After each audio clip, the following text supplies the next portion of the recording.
देशाचे माजी पंतप्रधान डॉक्टर मनमोहन सिंग यांचं निधन झाले। वयाच्या 92व्या वर्षी त्यांनी दिल्लीतल्या एम्स रुग्णालयात अखेरचा श्वास घेतला।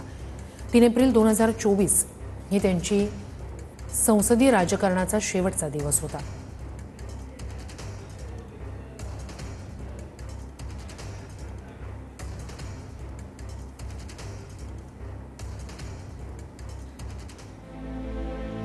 माजी पंतप्रधान डॉक्टर मनमोहन सिंग यांचा अल्प परिचय।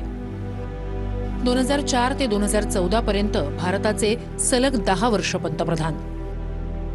26 सप्टेंबर 1932 मध्ये पाकिस्तानातल्या पंजाबच्या गाहमध्ये त्यांचा जन्म। पंजाब विद्यापीठ, केम्ब्रिज विद्यापीठ आणि ऑक्सफर्ड विद्यापीठातून शिक्षण। भारताच्या आर्थिक आणि सामाजिक कल्याण सुधारणांना आकार देण्याचं श्रेय दिलं जातं।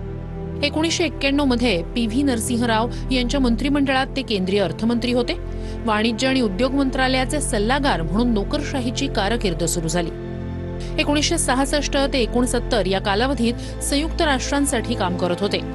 मुख्य आर्थिक सल्लागार, आरबीआयचे गव्हर्नर, नियोजन आयोगाचे प्रमुख, केंद्रीय अर्थमंत्री, पंतप्रधान पद भूषवलं। अर्थमंत्री म्हणून त्यांची कारकीर्द देशाच्या अर्थव्यवस्थेला निश्चितच कलाटणी देणारी होती। डॉक्टर मनमोहन सिंग यांचा 5 वर्षांचा कार्यकाळ मनमोहन युग म्हणून म्हटलं जाऊ लागलं।